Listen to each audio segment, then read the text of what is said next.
Guys, welcome to another episode of Reactions. I am here with Lala Daddy on the red seat today.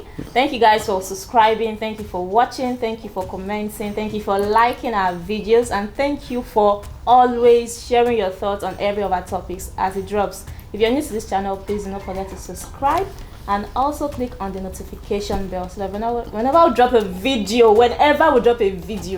you get to see it first. Okay, no problem. I'm sure they heard you, so let's go. Okay, you're welcome, Lala. Thank you very much. Okay, when it comes to our Nigerian music, there has been a whole lot of controversy as regards our lyrics, lyrical content, and all of that. Yeah. First of all, what do you think about our lyrics? Good, bad, whack?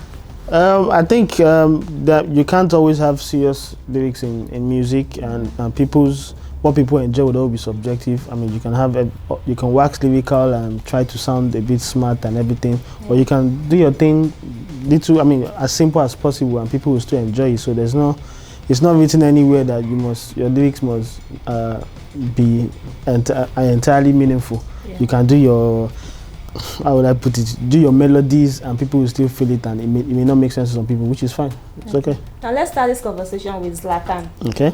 Kapachu Mari Chupako. What's the meaning of Kapachu? I don't know. That is what we want to talk about. What do you think about Zlatan's music, his lyrics? Well, I think he prides himself as what? The king of maybe Lamba. Maybe that's what they call it.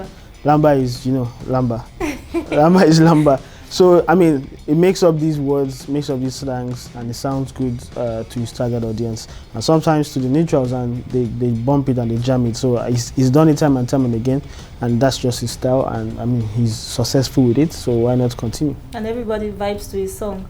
Yeah, people vibe to his song. I mean, he's carved a niche for himself. Everyone knows the kind of songs he makes, and once in a while he delves and does something meaningful. I mean, he had a song called Suffer, and all the lyrics and everything on there was meaningful lyrics, and that means he can do both. So he's not boxed in one corner and say, oh, it's only about vibes or Lamba. But yeah, he can do both. So now let's move to Rema.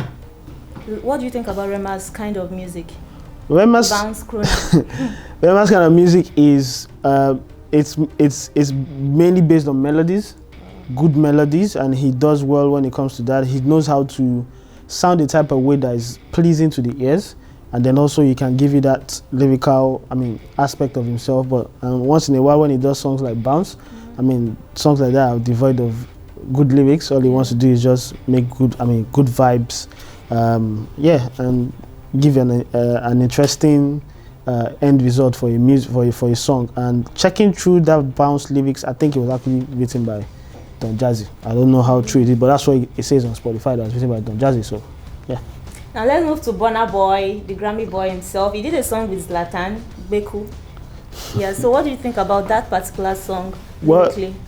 Well, okay, lyrically, like those kind of songs are good vibes, street vibes. Well, Beku is one of those songs that they do for vibes.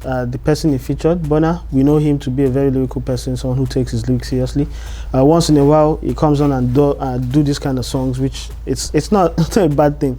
There's a market for this kind of music, and if you don't like it, then you're probably not in the market. So do you think these guys derive inspiration before they write their songs, or they just go into the studio and anything that goes, if they hear any sound from anywhere, they just put one or two together and produce a song? Well, I think it works differently for different artists. Guys like Zlatan, we see videos pop up about how we record the song, and then it looks like the guy is in another dimension, like he's high or something. That's where he gets his own inspiration from, makes up stuff.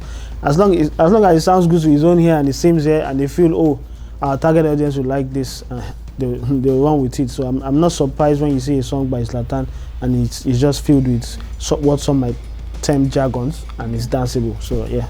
Now comparing songs from way back, now let's move to lyrics over vibes. Okay. Comparing songs from old time like Fela, Sunny Ade and the rest to the present ones we have now, can you say that we lack lyrical content right now? Yes.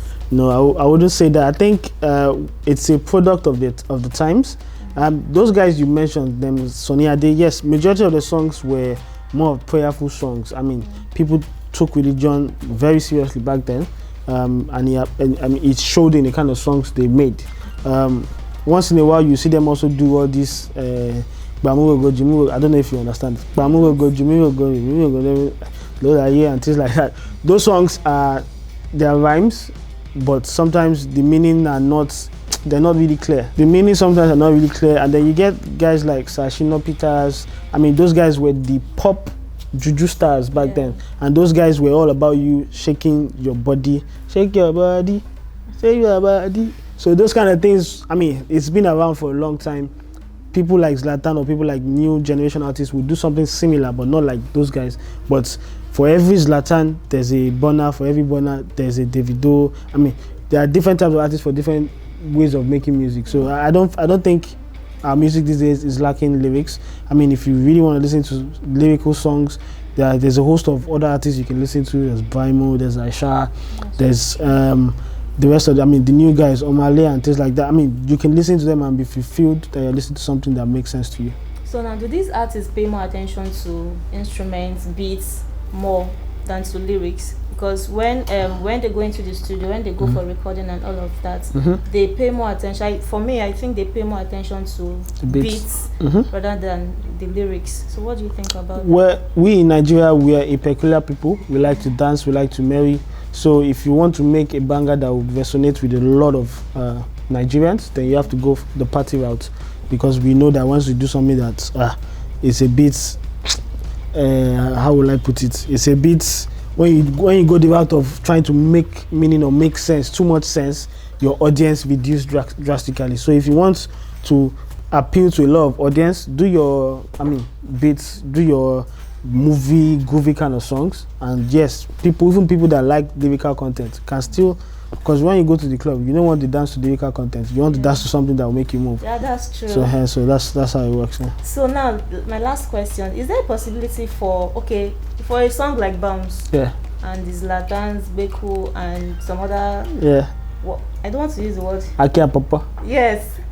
Can that kind of song, those kind of songs, win awards? I'm looking at the future now. So if they continue to do this kind of music, this kind of song, this kind of, because they don't really pay attention to their lyrics that much. So if they continue to do this kind of song for a very long time in the future, will it really give them awards? Will they get nominations for awards? Okay, so that's why, for example, Headies have a category called street pop. Street pop. Those kind of songs can go under street pop category, and if you're lucky, it can be song of the year. I mean, the most simple songs sometimes are the song of the year. I remember Yahuze at that point was not the most lyrical of songs, but he won song of the year at Headies. So yeah, it's not, I mean, you can do your type of song as long as the whole of Nigeria likes it and it goes viral, and I mean it stays there for a long time and you win song of the year, then you're all good. Wow. Thank you, Lala. Thank you for sharing your thoughts on that particular topic. There you have it, guys. Please feel free to share your thoughts, what you think about lyrics over vibes as regards our current Nigerian music. Do not forget to subscribe if you're new to this channel, please, and also turn on your notification bell. Thank you guys also for always watching. Thank you for telling people what we do here at Gusto TV.